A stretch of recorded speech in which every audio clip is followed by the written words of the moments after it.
Good evening everyone. Audio video clear है आप लोगों तक?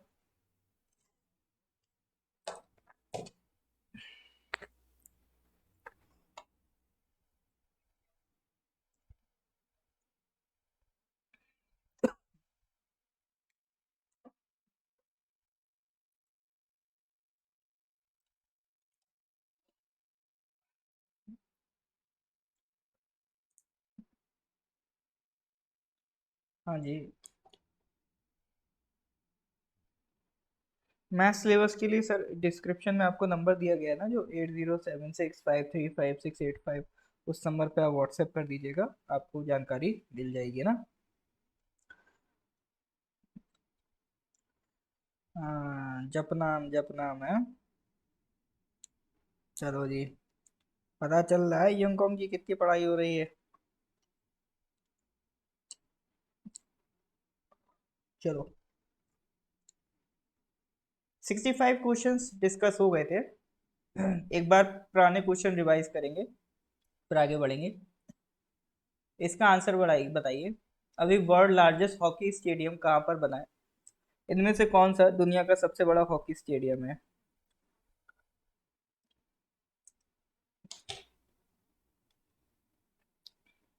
अच्छा, ये जो हमारा फेसबुक पेज है, ये मेन फेसबुक पेज के अलावा दूसरा फेसबुक पेज है। उसको पता नहीं फेसबुक ने 14 आवर्स के लिए रेस्ट्रिक्ट कर दिया ना, तो उस पर अभी हम क्लास नहीं ले पाए। तो इस पेज को भी आप लोग लाइक और फॉलो कर दीजिएगा। ये वाला जो पेज है जिस पे हम क्लास ले रहे हैं, तो आगे से इन केस अगर हमारे मेन पेज पे कोई दिक्कत होती है, तो हमारी इन्फॉर्मेशन आपको इस पेज पे मिल जाएगी, ठीक है।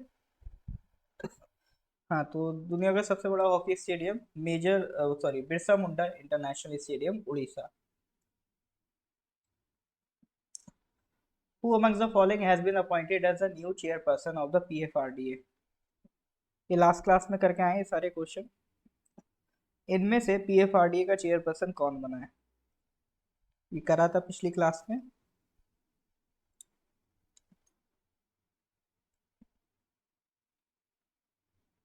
हाँ जी, करेक्ट आंसर इज दीपक मोहंती। तो लास्ट क्लास कल जब हमने करी थी करंट अफेयर्स की, तो उसमें आखिरी क्वेश्चन ये था कि आईयूपैक का जो केमिकल इंजीनियरिंग में अवार्ड है, वो किस फीमेल वीमेन साइंटिस्ट को मिला है? तो वो मिला है ज्योतिर्मय मोहंती जी को, ठीक है। शी बिलोंग्स टू उड़ीसा और बार्क की वो साइंटिस्ट हैं, भाभा एटॉमिक रिसर्च सेंटर। चलिए जी, तो ये क्वेश्चन नंबर 65 तक पिछली क्लास में हम लोगों ने कंप्लीट कर लिया था। 65 के आगे आज बढ़ेंगे सर, क्वेश्चन नंबर 66 से स्टार्ट करेंगे। ये रहा question number 66। India and which of the following countries have launched a joint commemorative postage stamp to mark the 75 years of their friendship? Recently, India and which of the following countries have launched a joint commemorative postage stamp to mark the 75 years of their friendship? Estonia, ये Latvia spelling mistake है, ये Latvia होगा, ठीक है। Latvia, Luxembourg या Italy.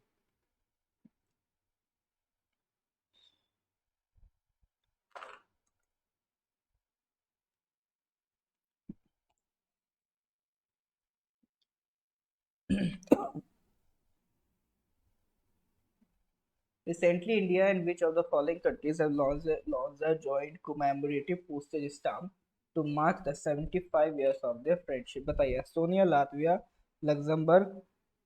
इसका correct answer क्या है सर? अभी किसी कंट्री के साथ हमने 75 ईयर्स ऑफ फ्रेंडशिप पूरे करे, तो जब भी इस तरह का कोई काम होता है तो उसकी याद में पोस्टेज स्टैम्प हम लॉन्च करते हैं। तभी जो पोस्टेज स्टैम्प लॉन्च करा है, वो किस खुशी में करा है? लग्जमबर्ग के साथ हमारे 75 ईयर्स ऑफ रिलेशंस पूरे हो गए हैं। लग्जमबर्ग शायद आपने नाम सुना नहीं हो। लग्जमबर्ग मैं ये दिखा देता हूँ, ये यूरोप का एक कंट्री है। फ्रांस, इधर जर्मनी, इधर बेल्जियम, ठीक है। फ्रांस, जर्मनी, बेल्जियम, इनके बीच में एक कंट्री है, छोटा सा कंट्री है यूरोप का, इसका नाम है लग्जमबर्ग। इसकी कैपिटल सर बहुत टफ है, जैसे सिंगापुर की याद रखना बड़ी टफ है ना। सिंगापुर की कैपिटल क्या है? सिंगापुर। इसी तरह इसकी भी बड़ी टफ है। लग्जमबर्ग की कैपिटल क्या है? लग्जमबर्ग। ठीक है, ध्यान रहेगा। तो एक चीज जो दिख रही है, लग्जमबर्ग क्या है सर, आपका लैंड लॉक्ड कंट्री है, ये चीज ऑब्जर्व करने वाली होती है। लैंड लॉक्ड कंट्री मतलब लग्जमबर्ग के लोग डायरेक्ट ओशन में ट्रैवल नहीं कर सकते, ये किसी ना किसी कंट्री के थ्रू ही ओशन में जा सकते हैं। जैसे फ्रांस के पास ओशियन है, ये जा सकता है। जर्मनी के पास है, डेनमार्क के पास है, नेदरलैंड्स के पास है, यूके के पास है, बट लग्जमबर्ग के पास खुला एरिया नहीं है, तो ये आपका बाहर ओशियन से नहीं जा सकते। ये कैसा कंट्री है सर, आपका लैंड लॉक कंट्री है। ऑल राइट, तेरा क्वेश्चन नंबर 66। आते हैं अगले क्वेश्चन 67 पे। Recently, NTPC Limited has commissioned first of its kind commercial green coal project in which of the following cities? देखो कोल प्रोजेक्ट तो अपने चल ही रहे हैं एनटीपीसी के। कोल से क्या प्रोड्यूस करते हैं ये लोग, इलेक्ट्रिसिटी। और ये कौन सी इलेक्ट्रिसिटी होती है, ये होती है सर आपका थर्मल इलेक्ट्रिसिटी। लेकिन एक नया कंसेप्ट आया है ग्रीन कोल का। ये ग्रीन कोल क्या है, तो एक ग्रीन कोल के पावर प्लांट भी लगने जा रहे हैं, एनटीपीसी ग्रीन कोल प्रोजेक्ट स्टार्ट कर रहा है। तो सवाल ये है कि सर ये ग्रीन कोल है क्या। तो ये सबसे पहला पहला क्वेश्चन तो यही है, ये ग्रीन कोल प्रोजेक्ट किस सिटी में स्टार्ट हो रहा है, दिल्ली, जयपुर, भुवनेश्वर या वाराणसी। फिर दूसरा सवाल आएगा कि सर ये ग्रीन कोल है क्या। तो पहले तो सर हम ये समझेंगे कि ये, पहले तो ये बताइए कि ये प्लांट लग कहाँ है। हाँ जी सर, लगाइए तुक्का। क्या लगेगा आंसर, बताइए जरा।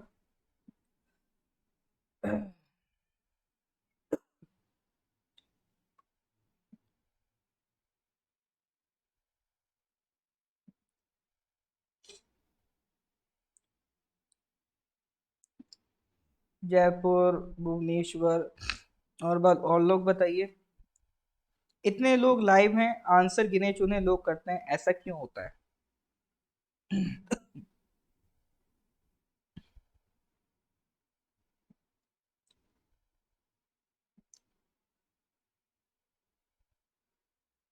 कंप्यूटर महाशय, बी ऑप्शन को लॉक किया जाए। गलत होने पे कंप्यूटर महाशय रुपए मांग लेते हैं। चलो जी, बी, डी। ग्रीन कोल प्रोजेक्ट कहाँ लॉन्च हो रहा है, ये आपका वाराणसी में लॉन्च हो रहा है। प्राइम मिनिस्टर की कॉन्स्टिट्यूएंसी है, प्राइम मिनिस्टर यहाँ से मेंबर ऑफ पार्लियामेंट है, वाराणसी से ये प्रोजेक्ट लॉन्च हो रहा है। ग्रीन कोल सर आपका होता क्या है, ग्रीन कोल बेसिकली क्या होता है, जो म्यूनिसिपल सॉलिड वेस्ट, जो आपने देखा होगा कूड़े के कचरा, घर से जो कूड़ा निकलता है ना, घर से कूड़ा निकलता है, तो वो कूड़े को हम क्या करते हैं, डिफरेंट डिफरेंट मैकेनिज्म्स यूज करके उसका कोल में कन्वर्ट कर देते हैं। ठीक है, फिर उसको बर्न करने पर CO2 का एमिशन काफी कम हो जाता है। ठीक है, जैसे इसमें एक फैक्ट लिखा भी है, ये किलोग्राम की भी स्पेलिंग गलत है, कि 1 किलोग्राम ऑफ कोल को अगर हम 1 किलोग्राम ऑफ ग्रीन कोल से रिप्लेस करते हैं, मतलब 1 kg कोल जो हम लोग नॉर्मली यूज कर रहे थे कन्वेंशनल कोल, उसकी जगह हम लोग 1 kg ग्रीन कोल को यूज करने लगे, तो amount of green coal will reduce CO2 emission by 2 kg। तो इसमें जितना भी मान लो x amount of CO2 produce हो रहा था, तो इसमें x-2 kg amount of CO2 produce होगा, यानी हर 1 किलो पर 2 किलो कम CO2 प्रोड्यूस हो रहा है। तो कुल मिला के सबसे अच्छी बात है कि देखो कोयले को तो हम यूज कर ही रहे हैं, लेकिन इससे जो CO2 का प्रोडक्शन है उसे हम रोक पा रहे हैं। तो इसीलिए इसको बायोकोल भी कहते हैं, यानी ये इन्वायरमेंट के लिए बेनिफिशियल है, इन्वायरमेंट के लिए फायदेमंद है। ठीक है, तो ये कोल कैसे बनता है आपका, म्यूनिसिपल सॉलिड वेस्ट से इस कोल को बनाया जाता है।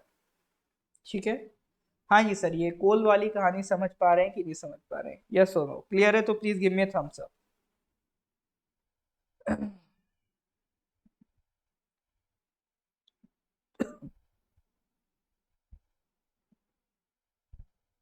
हाँ जी सर, क्लियर है तो please give me thumbs up.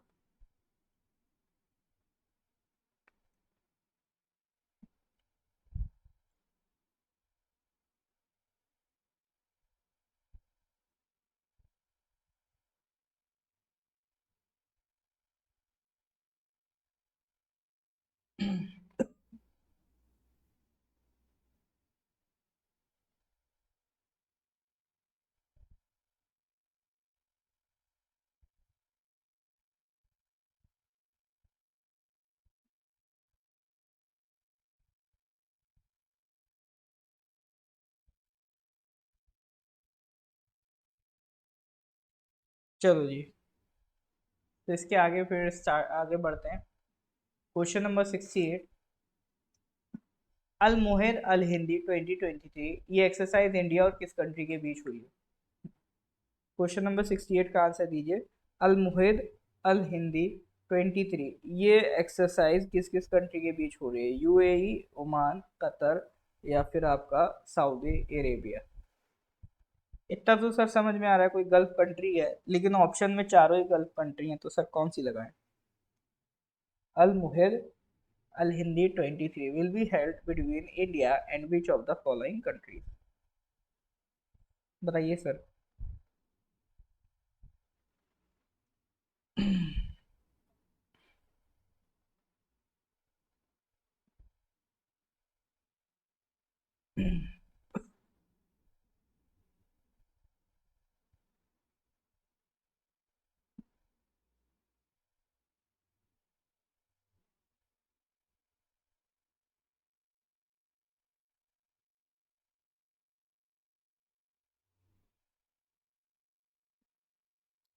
अल मुहिर अल हिंदी will be held between India and which of the following country? UAE, Oman, Qatar, Saudi Arabia.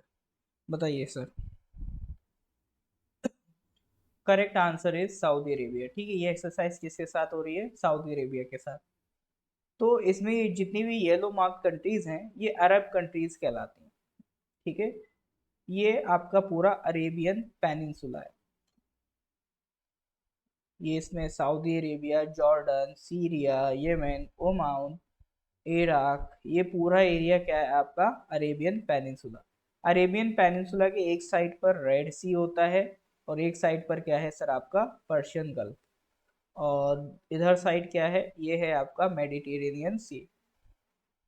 तो यहाँ पर एक कंट्री आपकी है सऊदी अरेबिया। तो उसी के साथ अल मुहिर अल हिंदी एक्सरसाइज हम कर रहे हैं।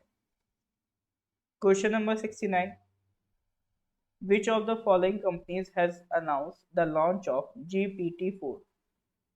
देखो, इस टाइम आपका एआई चैटबॉट्स बहुत डेवलप हो रहे हैं, तो उनके नाम ध्यान रखना, कोई भी पूछ सकता है। अलग अलग कंपनीज अलग अलग नाम से चैटबॉट्स डेवलप कर रही हैं। जैसे हम लोगों ने चैट जीपीटी की बात करी, वो किस कंपनी का है? ओपन एआई का है। ठीक है, तो अलग अलग कंपनीज के अलग अलग चैटबॉट्स आपका डेवलप हो रहे हैं, तो सबके कुछ ना कुछ नाम है। जैसे बार्ड आया, वो किसका है? गूगल का है। तो इसी तरह से आपको जितनी भी कंपनीज के चैटबॉट्स के नाम है, उनको ज़रूर याद करिएगा। ये आपके एग्जाम के लिए इम्पोर्टेंट रहेगा, करंट अफेयर्स में आने के चांसेस हैं। चलो, तो चैट जीपीटी से ही बना है GPT-4। जैसे क्या होता है, अभी चैट जीपीटी तो फ्री है, लेकिन चैट जीपीटी में जो सब्सक्रिप्शन ले लेंगे, उनको अपग्रेड कर दिया जाएगा GPT-4 में। ठीक है, तो ये GPT-4 भी किसका बना हुआ है? ओपन एआई ने बनाया है। ये कंपनी का नाम है ओपन एआई। जीपीटी की फुल फॉर्म क्या है? Generative pre trained transformer. ठीक है, ये आपका जीपीटी की फुल फॉर्म है। Question number 70, which of the following companies has launched its AI chatbot Claude? अब देखो, एक और चैटबॉट आ गया क्लाउड। तो ये किसने रिलीज किया? एआई चैटबॉट क्लाउड किसने रिलीज किया है? चैट जीपीटी देख लिया, ओपन एआई ने, बार्ड गूगल ने। इसी तरह से पूछ रहा है, चैट बॉट है एक क्लाउड नाम का, वो किसने रिलीज करा? बाइडू ने, एंथ्रोपिक ने, आईबीएम ने या फिर आपका सैमसंग ने? हाँ जी सर, करेक्ट आंसर बताइए। क्वेश्चन नंबर 70, क्लॉड नाम का जो एआई चैटबॉट है, वो किसने लॉन्च किया है?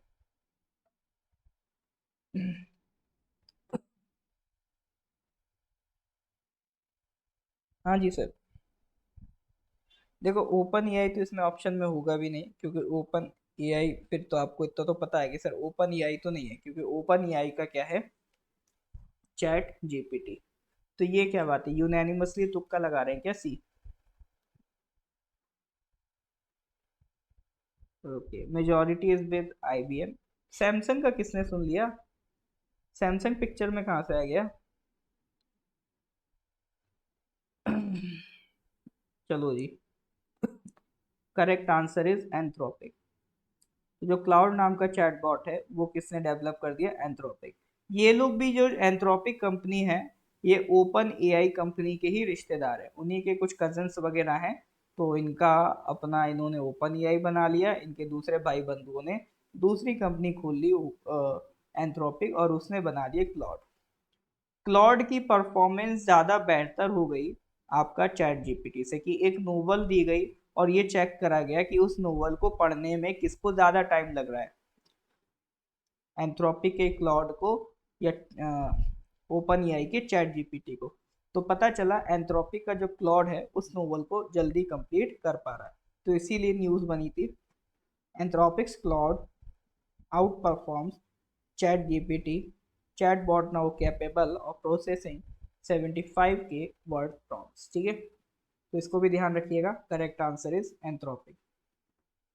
Question number 71, recently first India Bangladesh friendship pipeline has been inaugurated, what is the total length of this pipe? अब देखो, ये फ्रेंडशिप पाइपलाइन पे क्वेश्चन हम ऑलरेडी पिछले मंथ के करंट अफेयर्स में भी डिस्कस कर चुके हैं, यस और नो?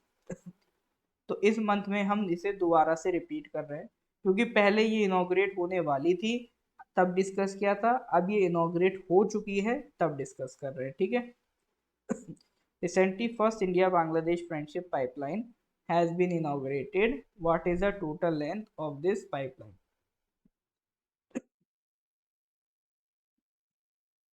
क्या होगा सर इसका करेक्ट आंसर, बताइए जरा।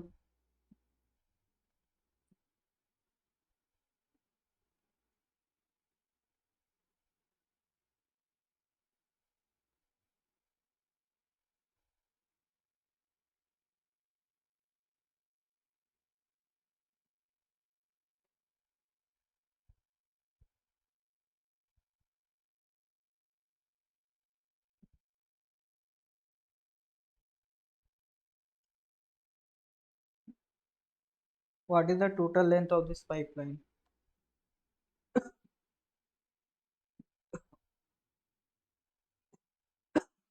Correct answer is a 131.5 kilometre, 131.5 kilometre. तो ये आपका सिलीगुड़ी से लेकर नुमालीगढ़ रिफाइनरी लिमिट, नुमालीगढ़ मतलब रिफाइनरी से लेकर ये आपका पार्वतीपुर डिपो तक जाती है।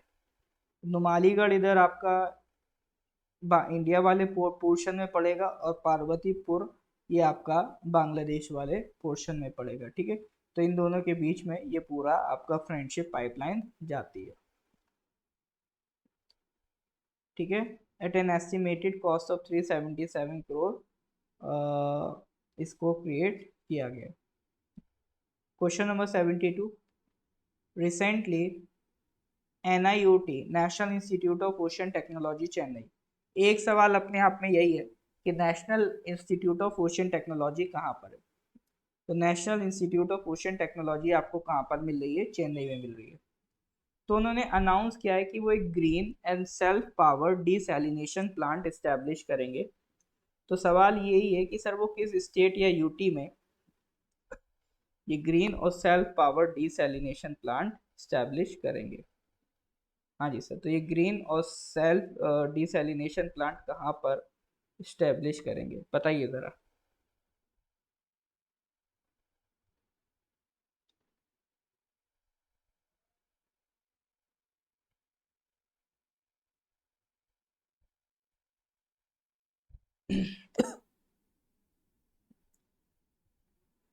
Green and self power desalination plant कहाँ लग रहा है? अंडमान निकोबार, गोवा, लक्षद्वीप एंड गुजरात। तुकेश्वर बाबा को प्रणाम करते हुए सी पे तुक्का। तुकेश्वर बाबा ने आपकी आवाज सुन ली, बहुत बढ़िया। Correct answer is Lakshadweep island. ठीक है, तो ये कहाँ लग रहा है? लक्षद्वीप आइलैंड्स। डीसैलिनेशन प्लांट क्या होता है? डीसैलिनेशन प्लांट मतलब एक आपका मशीन है जिसमें एक साइड से आपका सलाइन वाटर जाएगा, दूसरी साइड से फ्रेश वाटर निकलेगा। ठीक है, एक साइड से सलाइन वाटर डालोगे, दूसरी साइड से क्या निकलेगा, फ्रेश वाटर। तो कोस्टल एरियाज में जहाँ पर ओशियन का पानी सलाइन होता है, ठीक है, या पानी की मान लो वहाँ पर इतनी नदियाँ नहीं है, पानी की कमी है, तो कोस्टल एरियाज में या आइलैंड वाले एरियाज में आप देखोगे उसी कोस्टल वाटर को क्या करते हैं हम लोग, डीसलाइन करके फ्रेश वाटर बनाते हैं, क्योंकि सलाइन वाटर हम नहीं पी सकते, तो उसको कहते हैं डीसैलिनेशन प्लांट। लेकिन डीसैलिनेशन प्लांट चलता किससे, डीसैलिनेशन प्लांट पहले चलता था डीजल से, तो डीजल एनवायरनमेंट को नुकसान कर रहा है, तो इसी वजह से अब डीजल की जगह हम लोग इसको ग्रीन एंड सेल्फ पावर्ड बना रहे हैं। ग्रीन और सेल्फ पावर्ड मतलब ये solar energy, wind energy, wave energy, इन सारी एनर्जी के कॉम्बिनेशन से ये आपका डीसैलिनेशन प्लांट काम करेगा, ठीक है। और इसमें डीसैलिनेट करने के लिए टेक्नोलॉजी कौन सी यूज होती है, रिवर्स ऑस्मोसिस टेक्नोलॉजी यूज होती है।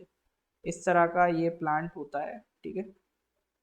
ये यहाँ तक पानी, ये यहाँ तक पानी, एक मेम्ब्रेन लगी होती है, यहाँ पर मान लो आपका सेलाइन वाटर है, फिर यहाँ पर प्रेशर दिया जाएगा जिसकी वजह से ये मेम्ब्रेन से पानी इधर जाएगा और फिल्टर होके इधर पानी क्या हो जाएगा, फ्रेश।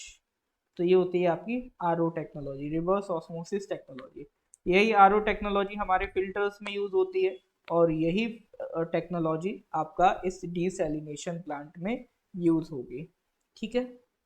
इसमें खास बात ये कि ग्रीन एनर्जी का यूज कर रहे हैं, डीजल का यूज नहीं कर रहे हैं, तो ये टेक्निक कैसी है, एनवायरमेंट फ्रेंडली। हाँ जी सर, यहाँ तक क्लियर है कि नहीं, क्लियर है तो please give me a thumbs up. हाँ जी सर, यहाँ तक क्लियर है तो please give me a thumbs up.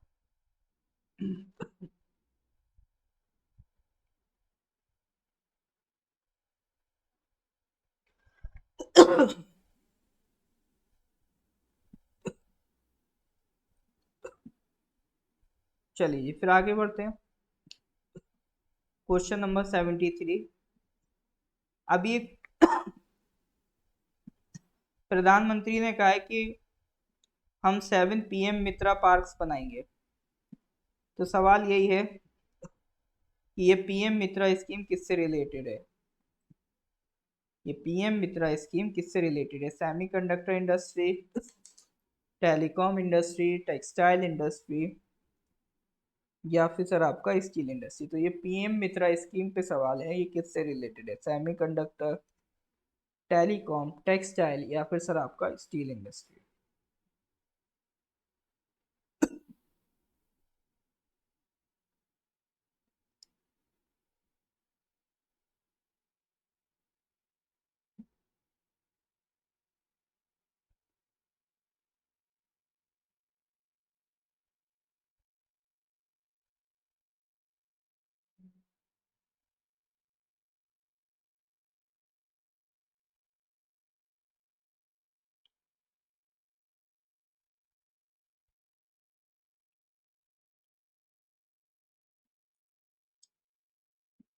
तो जनता के साथ सी लगाते हुए बिल्कुल, पीएम मित्रा स्कीम याद रखेंगे, टेक्सटाइल सेक्टर से रिलेटेड है, ठीक है। एक एसपीवी बनाया जा रहा है, special purpose vehicle. Special purpose vehicle क्या होता है, मतलब एक कोई ऑर्गेनाइजेशन जो किसी एक स्पेशल पर्पस के लिए बनाई जाए, ठीक है। अगर कोई ऑर्गेनाइजेशन सिर्फ एक किसी स्पेशल काम के लिए बनाई जाए, वो कहलाती है स्पेशल पर्पस व्हीकल। तो एक एसपीवी बनाया जाएगा जो आपका ये पार्क डेवलप करेगा, और ये एसपीवी में कौन कौन इन्वॉल्व होगा, गवर्नमेंट भी इन्वॉल्व, ओनरशिप तो सेंट्रल और स्टेट गवर्नमेंट के पास होगी, बट इसको मनाया जाएगा with the help of private sector fund, ठीक है। तो पब्लिक प्राइवेट पार्टनरशिप मोड में बनाया जा रहा है, यानी प्राइवेट सेक्टर भी इसमें इन्वॉल्व होगा। तो इसमें इंक्यूबेशन मतलब रिसर्च सेंटर होगा, प्रोसेसिंग हाउस होगी, एक ट्रीटमेंट प्लांट होगा, मतलब एक पूरा एक सेंटर बनेगा जहां पर जीरो से लेकर पूरा टेक्सटाइल डेवलप करके उसको सेल करने की पूरी व्यवस्था की जाएगी। मतलब इस पार्क में आपका टेक्सटाइल प्रोडक्शन की हर एक व्यवस्था पूरी की जाएगी, ठीक है, जनरेशन से लेकर उसको सेल करने तक। तो ये आपका आने वाले टाइम में जो हमारा इन टेक्सटाइल सेक्टर है उसको इंसेंटिवाइज करेगा, ठीक है। तो इसी के लिए हमने क्या डेवलप किए हैं, पीएम मित्रा पार्क। तो पीएम मित्रा से हमेशा इतना ध्यान रखना कि ये किसकी बात हो रही है, टेक्सटाइल सेक्टर की बात हो रही है। Question number 74। Research education and training reach out. Research, education and training outreach. Reach out scheme recently seen in news is implemented by which of the following ministries? तो आपका जो रीच आउट स्कीम है वो कौन सी ministry implement कर रही है, ये क्वेश्चन है।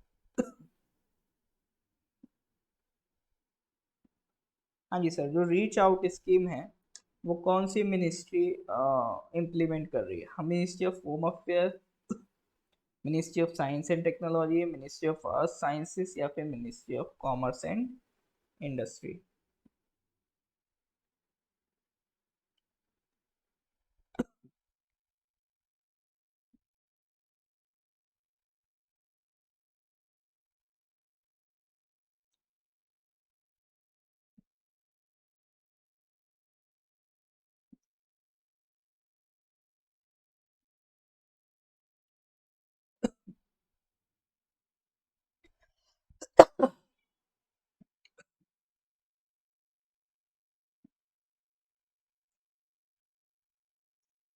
Research, education and training outreach scheme recently seen in news is implemented by which of the following ministries? Correct answer is ministry of earth sciences. ठीक है, तो रीच आउट स्कीम को कौन इम्प्लीमेंट कर रहा है? इसको इम्प्लीमेंट कर रहा है सर आपका मिनिस्ट्री ऑफ अर्थ साइंसेस। इसका पर्पस क्या है? इसका पर्पस ये रिसर्च, एजुकेशन और ट्रेनिंग को प्रमोट करना in the field of earth sciences and to create a pool of skilled professionals. कब लॉन्च किया गया था? 2016 में लॉन्च किया था। मतलब अर्थ साइंसेस में ओवरऑल काम करना है। इसके अंडर कई सारी और सब स्कीम्स भी आती हैं। ठीक है, मेन चीज इसका वही है, अर्थ साइंस को प्रमोट करना है। तो अर्थ साइंसेस की स्कीम है रीच आउट। क्वेश्चन आएगा तो डायरेक्ट आएगा कि रीच आउट स्कीम कौन सी मिनिस्ट्री की है? तो रीच आउट स्कीम आपका अर्थ साइंसेस मिनिस्ट्री की है। बिल्कुल, अर्थ साइंसेस मिनिस्ट्री अब किसके कंट्रोल में है? किरण रिजिजू साहब के कंट्रोल में है। Question number 75, recently release global terrorism index 2023 report के हिसाब से which of the following countries is the most impacted by terrorism? सबसे ज्यादा टेररिज्म से इम्पैक्टेड कंट्री कौन सी? इंडिया है, अफगानिस्तान है, पाकिस्तान है या फिर आपका बुर्किना फासो है? हाँ जी sir, according to the recently release global terrorism index 2023 report which of the following countries is the most impacted by terrorism?